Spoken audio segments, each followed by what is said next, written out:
18 বছরে, হ্যাঁ 18 বছরে একবার আমি নিজেকে প্রশ্ন করেছিলাম, মানুষ কি সত্যি মুক্ত, নাকি ঋতুর মতো বাঁধা পড়ে আছে নিয়মে? বসন্তে আমি দেখলাম শিমুল আর পলাশ আগুনের মতো জ্বলে উঠল, মাটির গন্ধ ভরে দিল বাতাস। আহা যে বসন্তে এত ফুল ফোটে, এত বাঁশি বাজে। আমি ভাবলাম প্রকৃতির এই উৎসবের মাঝে মানুষ কেন এত একা? একদিন আমি শিউলি গাছের নিচে দাঁড়িয়ে ভেবেছিলাম, ফুল ঝরার আগে কি সে জানে নিজের পতনের কথা? মানুষেরও পতন হয় প্রকৃতির নিয়মে। তুমি যা দিয়েছ তা ফেরত পাবে কোনো না কোনো একদিন। আমি ভেবেছিলাম শহরে ছেড়ে গ্রামে যাব, ঠান্ডা বাতাসে ভিজব, পাখির কোলাহল শুনবো, খালের ধারে বসে কৃষকের হাসি দেখব। কখনো মনে হয়েছিল আমি কৃষক হব,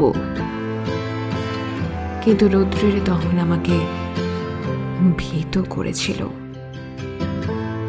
তখন বুঝেছিলাম তাদের হাসির আড়ালে লুকিয়ে আছে অসংখ্য দিনের ঘাম আর কষ্টের অগণিত রেখা। জোছনায় রাতের আকাশে তাকিয়ে মন খারাপ করেছিলাম। হঠাৎ এক জোনাকি উড়ে এলো, আমাকে পথ দেখালো। প্রকৃতি তখন ঝলমল করছিল। একটি দোয়েল পাখি অপেক্ষা করছিল সঙ্গীর জন্য। আমি ভেবেছিলাম সে আমার মতো একা, কিন্তু হঠাৎ তার সঙ্গী ফিরে এলো। দুজনে একসাথে উড়ালে দিল আকাশে। আহা কি মুহূর্ত! আমি মিটি মিটি করে হাসলাম। ভাবলাম যদি আমিও উড়তে পারতাম, পাখি হতে পারতাম। নদীর স্রোত, পানির গর্জন আমার ভালো লাগে। সমুদ্র দেখার ইচ্ছা ছিল, জাহাজে করে ভবঘুরের মতো ঘুরতে ইচ্ছে ছিল। ঢেউ আমাকে প্রশান্তি দেয়, সাথে ভয়ও।